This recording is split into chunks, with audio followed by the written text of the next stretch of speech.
سڵاوتان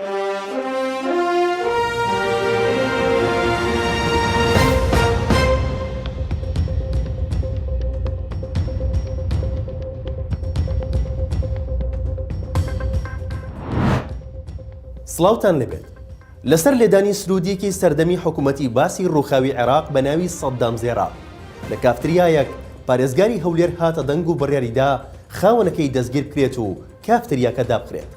پارێزگاری هەولێر دەژڵێت ئەو کەسانی ئەو کاریان کردووە تەنها مەبەستیان ناڕەحەتکردنی هاوڵاتیانی هەرێمە، بە هیچ شێوەیەک لیان قبوڵ ناکرێت و ڕوبەڕووی ڕێکاری یاسایی و سزادانی تون دەکرێنەوە و ئەم هەڵوێستەی پارێزگاریش وێڕای ئەوەی دەستخۆشێکی باشی هاوڵاتیانی لێکەوتەوە.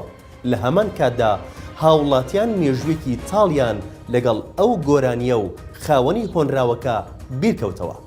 جیاواز لە کاردانەوەی پارێزگار و حکوومەتی هەرێم بەگشتی، هاوڵاتیانی هەرێمیش بە شێوازی جیاواز کاردانەوەیان هەبوو، هەریەکە و بە جۆرێک لە تۆڕی کۆمەڵایەتی بۆ چوونی خۆیان وتووە.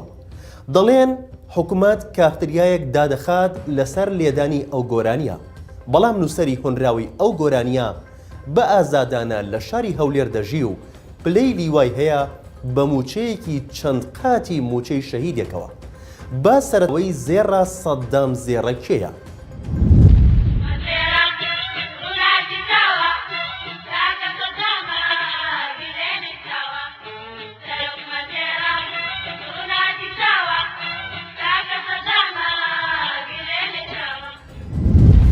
خالید خۆشناو سەر بە ڕێکخراوی هەواڵگری ناوچەی باکوور بووە.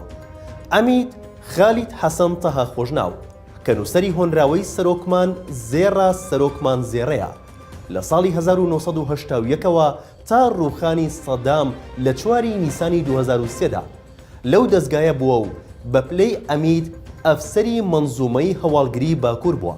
هەروەها یەکێک بووە لە هاوڕێ زۆر نزیکەکانی سەدام حسێن. ئەمید خالید خۆشناو لە ڕیزەکانی حیزبی بەعز ئەندامی کارا بووە. سەرچاوەکان باز لەوە دەکەن خالید خۆشناو بەشدارە لە بەگردان و لە سێدارەدانی لەیلا قاسم و 4 لە هاوڕێکانیدا.